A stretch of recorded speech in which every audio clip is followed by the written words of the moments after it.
A'udhu billahi minash shaitanir rajim. Bismillah. Wassalamu alaikum. J'espère que vous allez tous bien, Inch'Allah, les frères et sœurs. Donc aujourd'hui, on va parler de la rencontre avec le Seigneur. Donc j'espère que c'est un sujet qui va vous donner du baume au cœur.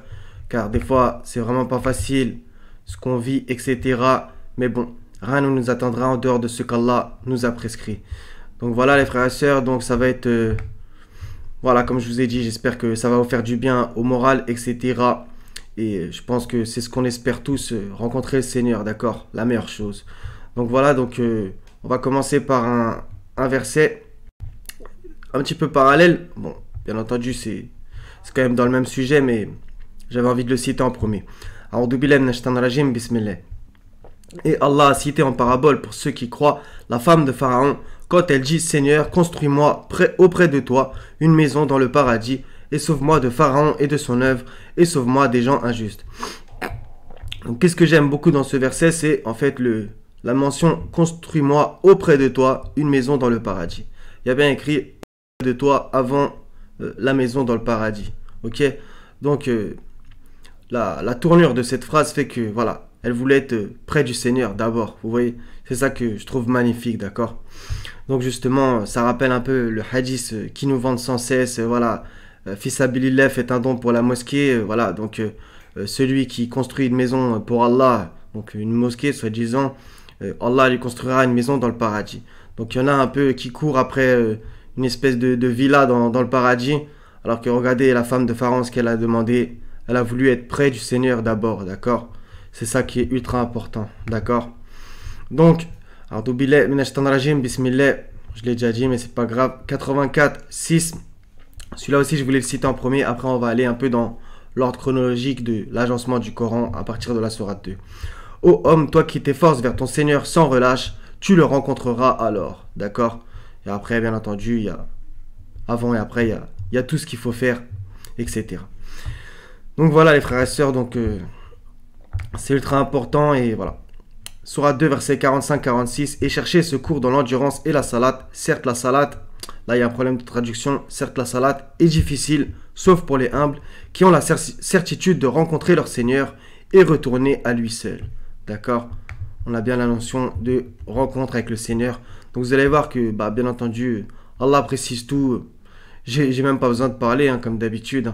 Vos épouses sont pour vous un champ de labour. Allez à votre champ comme vous le voulez et œuvrez pour vous-même à l'avance. Craignez Allah et sachez que vous le rencontrerez. Et fait gracieuse annonce aux croyants. D'accord? Verset 249 aussi, très intéressant. Puis au moment de partir avec les troupes, Talut dit: Voici Allah va vous éprouver par une rivière. Quiconque y boira ne sera plus des miens, et quiconque n'y goûtera pas sera des miens. Passe pour celui qui puisera un coup dans le creux de sa main. Ils en burent, sauf un petit nombre d'entre eux. Donc on va voir que dans ce verset, il y a toujours le rapport, la majorité et la minorité. Donc majorité... toujours très mauvais signe, et minorité, toujours bon signe. Puis lorsqu'ils l'eurent traversé, lui et ceux des croyants qui l'accompagnaient, ils dirent: Nous voilà sans force aujourd'hui contre Goliath et ses troupes. Ceux qui étaient convaincus qu'ils auront à rencontrer Allah dirent: Combien de fois une troupe peu nombreuse, à part la grâce d'Allah, vaincu une troupe très nombreuse. Et Allah est avec les endurants, etc. Et David tua Goliath. Donc vous voyez que ils ont vaincu. Sont perdants, certes, ceux qui traitent de mensonges la rencontre d'Allah, et quand soudain l'heure leur viendra, ils diront: Malheur à nous pour notre négligence à son égard, et ils porteront leur fardeau sur leur dos, et quel mauvais fardeau. D'accord? Toujours sourate 6, verset 130. Ô communauté des djinns et des humains, ne vous est-il pas venu des messagers choisis parmi vous, qui vous ont raconté mes signes et avertis de la rencontre de ce jour? Ils diront: Nous témoignons contre nous-mêmes. La vie présente les a trompés, et ils ont témoigné contre eux-mêmes qu'en vérité, ils étaient mécréants. D'accord? Donc, en vérité, c'est plutôt la rencontre du jour. Mais bon, quoi qu'il arrive, c'est avec le Seigneur, c'est en lien forcément. Donc, il y a un truc intéressant, c'est: ô communauté des djinns et des humains, ne vous est-il pas venu des messagers? Et justement, je vous trouve un verset. Donc, c'est ultra intéressant, et ça ramène bien entendu à la sourate 72. Donc, les djinns, c'est 46-29. Lorsque nous dirigeâmes vers toi une troupe de djinns pour qu'ils écoutent le Coran, quand ils assistèrent, ils dirent: Écoutez attentivement. Puis quand ce fut terminé, ils retournèrent à leur peuple en avertisseurs. D'accord? Il y a bien la notion d'avertisseur, et dans le verset, la notion de: ne vous est-il pas venu des messagers? D'accord? Toujours le visible, l'invisible. Puis nous avons donné à Moïse le livre complet. à ceux qui... Bref, posez-vous la question, c'est quoi le livre complet? En récompense pour le bien, l'écriture complète, le livre complet, en récompense pour le bien qu'il avait fait et comme un exposé détaillé de toutes choses, un guide et une miséricorde. Donc exposé détaillé de toutes choses, c'est comment Allah décrit aussi le Coran. Un guide, pareil, et une miséricorde aussi. Peut-être croiraient-ils en leur rencontre avec leur Seigneur, d'accord? Justement, le verset 155 parle aussi du Coran. Ceux-ci prenaient leur religion comme distraction et jeu et la vie d'ici-bas les trompait. Aujourd'hui, nous les oublierons comme ils ont oublié la rencontre de leur jour que voici et parce qu'ils reniaient nos enseignements. D'accord? Donc vous allez voir, tout va être précisé bien sûr. Toujours Sourate 7, verset 147. Et ceux qui traitent de mensonges nos preuves ainsi que la rencontre de l'au-delà, leurs œuvres sont vaines. Seraient-ils rétribués autrement que selon leurs œuvres? On continue, 9,77, il a donc suscité l'hypocrisie dans leur cœur, et cela jusqu'au jour où ils le rencontreront pour avoir violé ce qu'ils avaient promis à Allah et pour avoir menti. D'accord? Donc revenir au verset d'avant, d'après. Recontextualiser tout si vous avez envie, bien entendu, c'est mieux. 10, 7 à 11, donc tout un passage où ça va en parler. Ceux qui n'espèrent pas à notre rencontre, qui sont satisfaits de la vie présente et s'y sentent en sécurité, et ceux qui sont inattentifs à nos signes, à nos ayats, leur refuge sera le feu pour ceux qu'ils acquéraient. Ceux qui croient et font de bonnes œuvres, leur Seigneur les guidera à cause de leur foi. À leurs pieds, les ruisseaux couleront dans les jardins des délices. Là, leur invocation sera « Gloire à toi, ô Allah » et leur salutation « Salam ». Et à la fin de leur invocation, « Louange à Allah, Seigneur des mondes ». Et si Allah hâtait le malheur des gens avec autant de hâte qu'ils cherchent le bonheur, le terme de leur vie aurait été décrété. Mais nous laissons ceux qui n'espèrent pas notre rencontre, confus et hésitants dans leur transgression. Ok, très intéressant. Un tout petit peu plus bas, au verset 15. Et quand leur sont récités nos versets en toute clarté, ceux qui n'espèrent pas notre rencontre disent « Apporte un Coran autre que celui-ci » ou bien « Change-le ». Ça, des fois, j'ai l'impression qu'il y a des gens qui disent un peu ces paroles. Dis, il ne m'appartient pas de le changer de mon propre chef. Je ne fais que suivre ce qui m'est révélé. Je crains si je désobéis à mon Seigneur, le châtiment d'un jour terrible. D'accord? Donc eux, quand ils disent que, soi-disant, Mohammed a dit le Coran et son semblable, c'est-à-dire ce délire, par exemple, vous avez un peu l'impression que ce verset 15, justement, s'accomplit. D'accord? Parce qu'ils disent que la sunna, c'est semblable au Coran. Bref. 10, 45, et le jour où il les rassemblera, ce sera comme s'il n'était resté qu'une heure du jour, et ils se reconnaîtront mutuellement. Perdants seront alors ceux qui auront traité de mensonge la rencontre d'Allah, et ils n'auront pas été bien guidés. Carrément la notion de mauvaise guidance. Donc d'égarement. Donc 13, 2, Allah est celui qui a élevé les cieux sans piliers visibles. J'en place une pour ça. Le mot pilier, c'est toujours... il y a 2 versets et c'est dans ce style-là. Il n'y a jamais écrit les 5 piliers. Je vous mets au défi. Il s'est établi sur le trône et a soumis le soleil et la lune, chacun poursuivant sa course vers un terme fixé. Il règle l'ordre et expose en détail les signes, afin que vous ayez la certitude de la rencontre de votre Seigneur. D'accord? Donc Allah a tout mis en place. Maintenant, chacun est libre. Donc, 18, 103, 105. Dis, voulez-vous que nous vous apprenions lesquels sont les plus grands perdants en œuvre? J'aime énormément ce passage. Ceux dont l'effort dans la vie présente s'est égaré alors qu'ils s'imaginent faire le bien. Ceux-là qui ont nié les signes de leur Seigneur ainsi que sa rencontre. Leurs actions sont donc vaines. Nous ne leur assignerons pas de poids au jour de la résurrection. D'accord? Et après, il y a d'autres enseignements. 18, 110. Dit, je suis en fait un être humain comme vous. Il m'a été révélé que votre Dieu est un Dieu unique. Quiconque donc espère rencontrer son Seigneur, qu'il fasse de bonnes actions et qu'il n'associe dans son adoration aucun autre à son Seigneur. D'accord? Donc si tu espères rencontrer le Seigneur, voilà, faut pas faire d'association dans l'adoration. Et bien sûr, les bonnes actions, comme ça revient sans cesse. Donc je vais en placer une pour ça, justement. Quand même, il y a une partie des musulmans qui, voilà, ils disent Assalamu alayka ayyuhan nabi dans leur prière. Donc ils passent le salam au prophète. Il y en a même qui demandent des choses. Me dites pas que c'est pas vrai. Bon, ils vont peut-être pas le dire publiquement, mais voilà, etc. D'accord?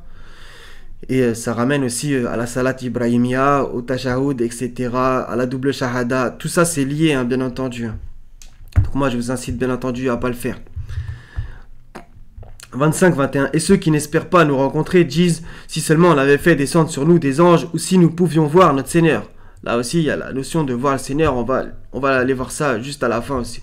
En effet, ils se sont enflés d'orgueil en eux-mêmes et ont dépassé les limites de l'arrogance. D'accord? Le jour où ils verront les anges, ce ne sera pas une bonne nouvelle ce jour-là pour les injustes. Ils diront barrage totalement défendu. C'est très intéressant puisque, voilà, si seulement on avait fait descendre sur nous des anges, aussi nous pouvions voir notre Seigneur. D'accord? Et ça ramène justement à un autre verset où ils ont dit à Moïse, les enfants d'Israël, 2 secondes, je vous trouve le verset. Donc voilà, vous allez voir, c'est intéressant. Donc, 453, les gens du livre te demandent de leur faire descendre du ciel un livre. Ils ont déjà demandé à Moïse quelque chose de bien plus grave quand ils dirent « Fais-nous voir Allah à découvert », d'accord? Alors la foudre les frappa pour leur tort, puis ils adoptèrent le veau, même après que les preuves leur furent venues. Nous leur pardonnâmes cela et donnâmes à Moïse une autorité déclarée. D'accord? Cette petite phrase « Fais-nous voir Allah à découvert », qui justement ressemble à ce qu'a dit aussi Pharaon. Et Pharaon dit, enfin, ce qu'a voulu faire. Et Pharaon dit, ô Haman, bâtis-moi une tour, peut-être atteindrai-je les voies des cieux, et apercevrai-je le Dieu de Moïse. Mais je pense que celui-ci est menteur. Vous voyez qu'Haman, il pensait voir le Seigneur en construisant une tour. Ça ressemble justement à ce qu'ils font maintenant, les tours à 600 mètres, etc. Qui rappellent, voilà, les obélisques, la tour de Babel, etc. Vous voyez, tout ça, il y a un lien. Ainsi, la mauvaise action de Pharaon lui parut enjolivée et il fut détourné du droit chemin. Et le stratagème de Pharaon n'est voué qu'à la destruction. Ça, j'aime beaucoup, puisqu'il est écrit « Et il fut détourné du droit chemin ». Et celui qui avait cru dit « Ô mon peuple, suivez-moi, je vous guiderai au sentier de la droiture », etc. Et justement, c'est très intéressant, parce que Pharaon, il a dit « Je ne vous guide qu'au sentier de la droiture ». Vous voyez, carrément, Pharaon, il pensait guider vers le chemin droit, d'accord? Alors que, justement, il a été détourné du droit chemin. C'est très intéressant. Bon, je m'éloigne un peu, sans trop m'éloigner, mais bon. 28-38, donc pour préciser le 40-37, 36-37. Et Pharaon dit, ô notable, je ne connais pas de divinité pour vous, autre que moi. Vous voyez, il se prenait pour Dieu. Haman, allume-moi du feu sur l'argile, puis construis-moi une tour. Peut-être alors monterai-je jusqu'au Dieu de Moïse. Je pense plutôt qu'il est du nombre des menteurs. D'accord? Bref. Donc, 29.5, celui qui espère rencontrer Allah, le terme fixé par Allah va certainement venir. Et c'est lui l'audient, l'omniscient. D'accord? Un rendez-vous que personne ne pourra manquer. Donc, toi qui écoutes cette vidéo, que tu veuilles rencontrer Allah ou que tu ne veuilles pas, il y a quand même un rendez-vous. 29, 23, et ceux qui ne croient pas au verset d'Allah et à sa rencontre désespèrent de ma miséricorde. Et ceux-là auront un châtiment douloureux. D'accord? Donc vous voyez, il y a toutes les précisions. Hein. Les gens qui croient, les gens qui mécroient, les hypocrites, les associateurs, il y a tout. 32, 14, goûtez donc. Donc, il faut revenir au verset d'avant après. Goûtez donc pour avoir oublié la rencontre de votre jour que voici.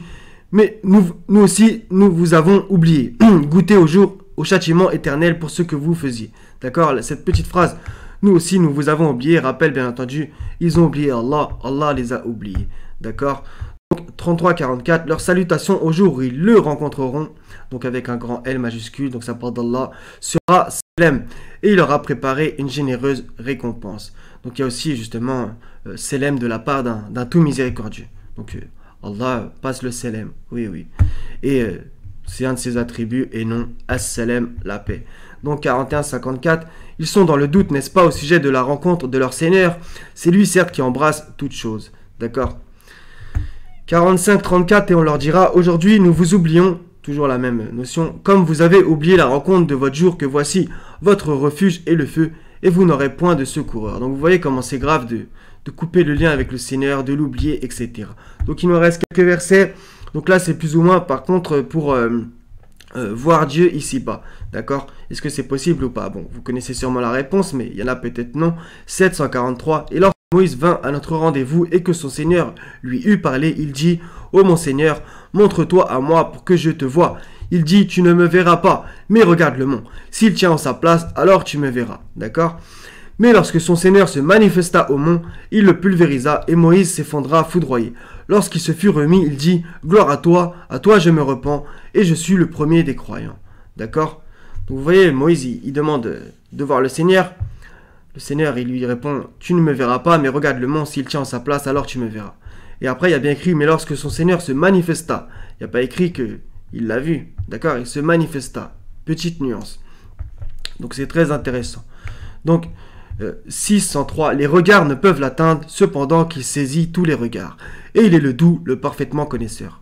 Qu'est-ce que j'aime ce passage, c'est vraiment exceptionnel.